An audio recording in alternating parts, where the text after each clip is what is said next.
Greetings, Panthers. Dr. Augustine again. I hope you're doing well. Today we're going to talk about balancing chemical equations. This is an important topic. Probably many of you have done this somewhere in high school or somewhere along the line. This is from section 4.2 intro.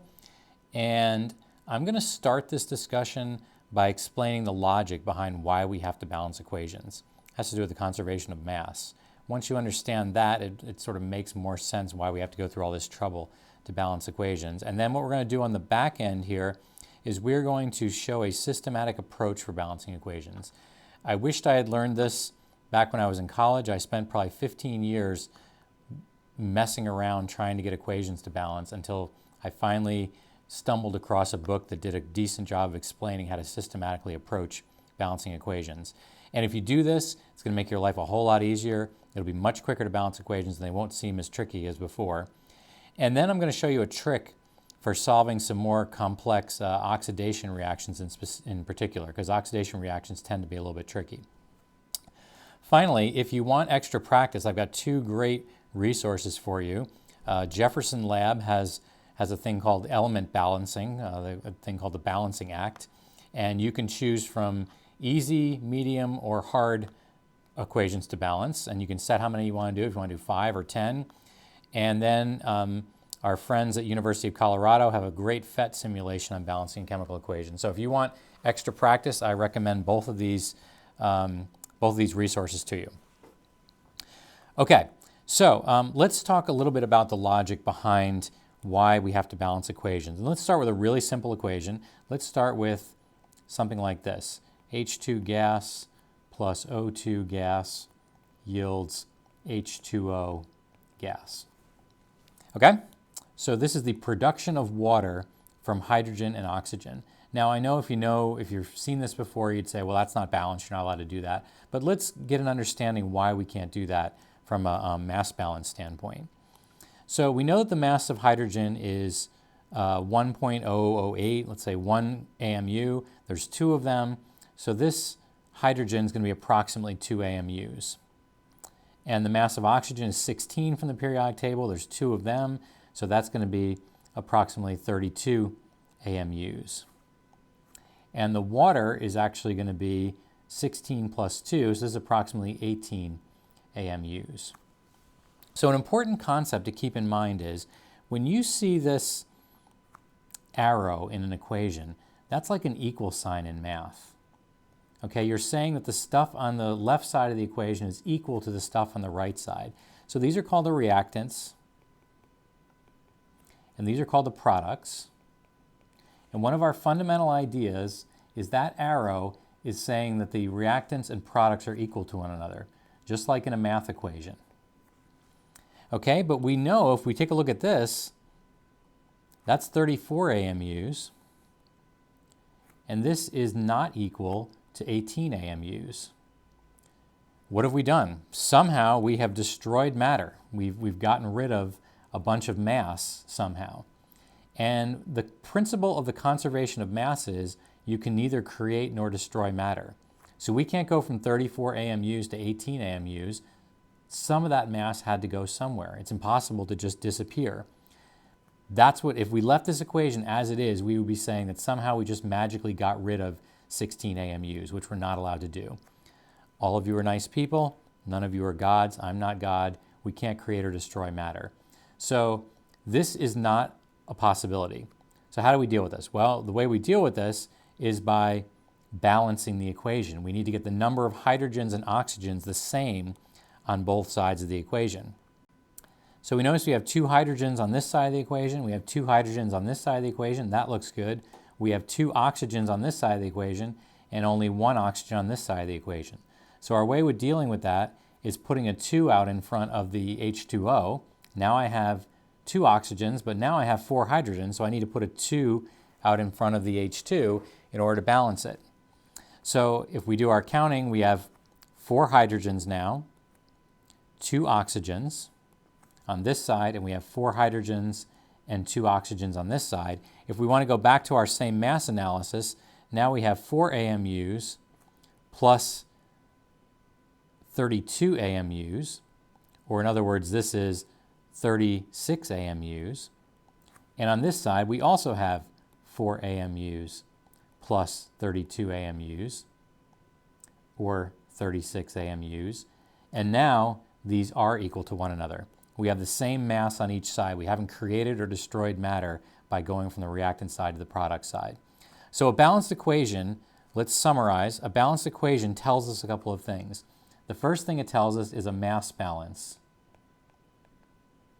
from the reactant side to the product side. That's the first important thing that we get from a balanced equation. The second important thing that we get is an atom or molecule relationship.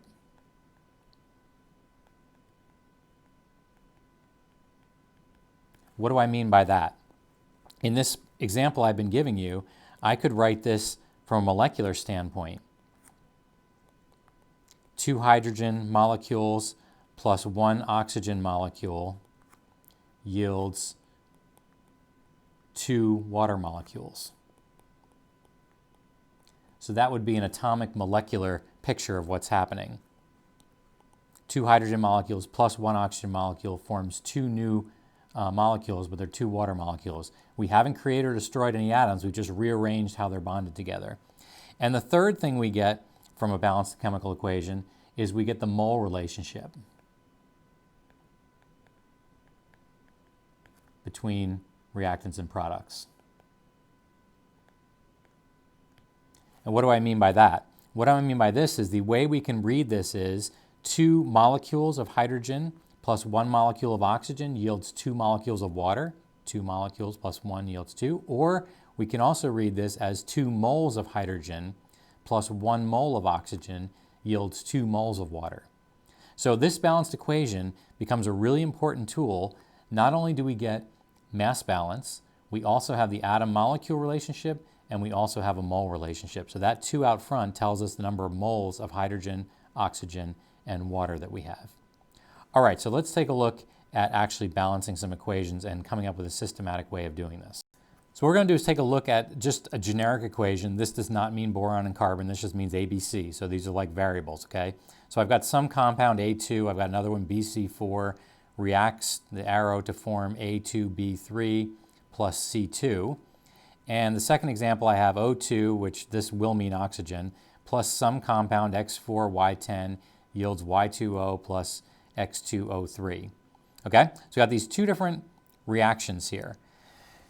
Now, look, if we have a simple molecule or a simple structure like we had before, H2 plus O2 yields H2O, we don't need to go through some big systematic thing. There's only 3 things involved. It's really quick to look at it and say, oh, there's only 1 of these, there's 2 of these. Okay, I'm going to need a 2 out in front of this. And now I've got 4 hydrogens, so I'm going to need a 2 out in front of there. Okay, it's balanced. So if we have an easy problem like this, we don't need to go through a big systematic process. Okay? That's actually going to be step 2. So let's take a look at the process. First is we want to identify all reactants on the left side and all the products on the right side. This is from a word problem. Like if you have a word problem that says calcium carbonate reacts with something something to form something something, we want to make sure we know which things the reactants are. We put them on the left side of the equation and the products go on the right side of the equation. The things we're looking for, the words we're looking for products, it's going to be like produced or formed or reacted with to produce such and such. So that produced or formed or created is going to go on the product side. Reacts together is going to go on the reactant side. Okay? So that's our first thing. If we have a word problem with some names, we got to make sure we get things on the right side of the equation. Second thing we do is begin by balancing, by trying different coefficients to make the atoms balance on each side. That is for this type of problem. If you have an easy peasy type problem, you just look at it and say, okay, I don't need to do anything more sophisticated. I can figure this out. All right. So we're just going to draw a line here.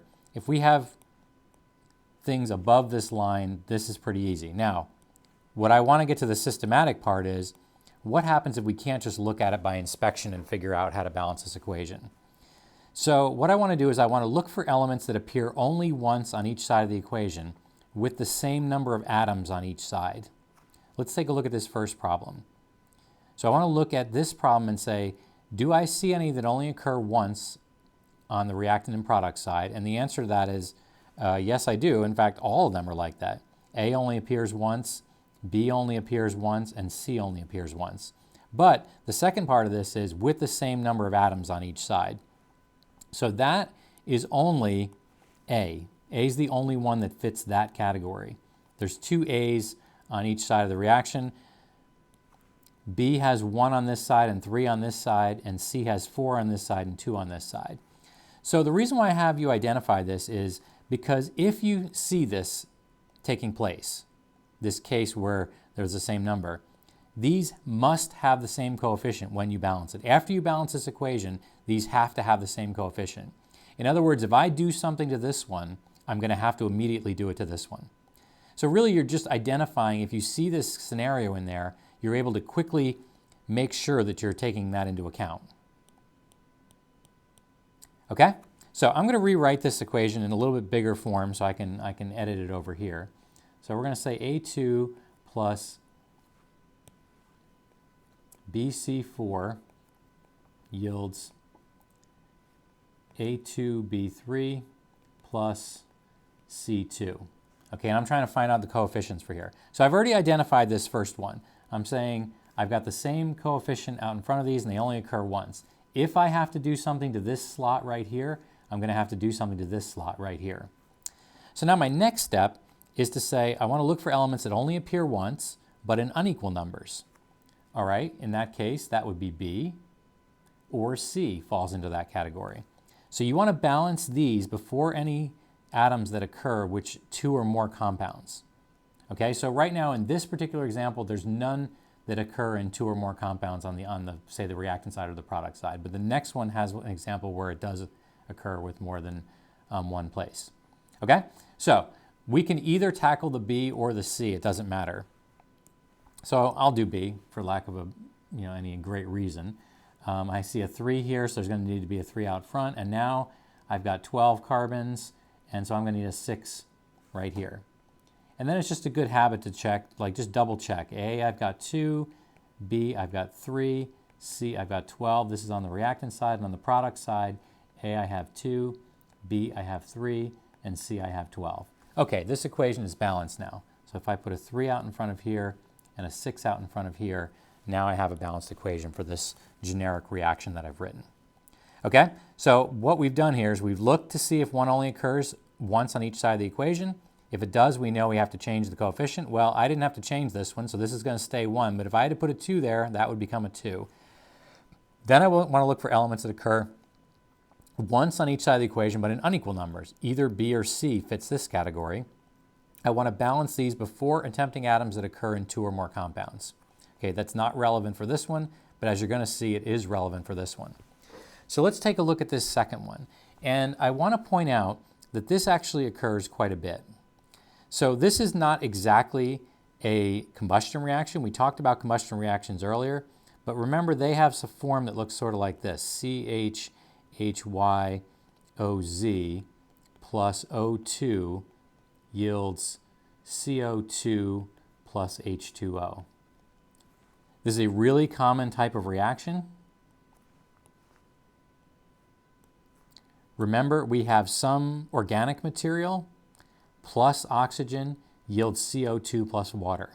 So do you see how this is kind of in that form? This is like the carbon, this is like the hydrocarbon, this is like the oxygen, this is like the water, and I know this isn't CO2, but it's just sort of illustrating we've got something where I have oxygens occurring in both of the products on the product side of the equation, just like CO2 plus water. Okay, so in other words, this is a scenario you're going to run across fairly often with this type of reaction. Okay, so let's go through systematically how to deal with this one. So I'm going to just rewrite this up here. O2 plus X4Y10 yields Y2O plus X2O3. And if we take a look at this reaction, we see I've got this compound here, I've got oxygens occurring on both sides. If I follow down my list, do I have any that occur only once on each side of the same side with the same number of atoms on each side? So X is 4, X is 2, X is Y is 10, Y is 2. So no, I don't have any that fit this category. Oxygen's 2, but it occurs twice here. So I don't have any that fit this category, but I do have some that fit this category. It occurs once on each side of the equation, but in unequal numbers. So there's 4, and that one's 2. This one's 10, and this one's 2. So going in order, that's the one I want to tackle first. I don't want to do this last one. So let's just pick the X's as the one I'm going to start with. So I got 4 on the reactant side, 2 on the product side. So I'm going to put a 2 out in front of the X2O3. And then Y is a 10 and this one's a 2. So I'm going to put a 5 out in front of this one. Okay, so now let's do a little accounting.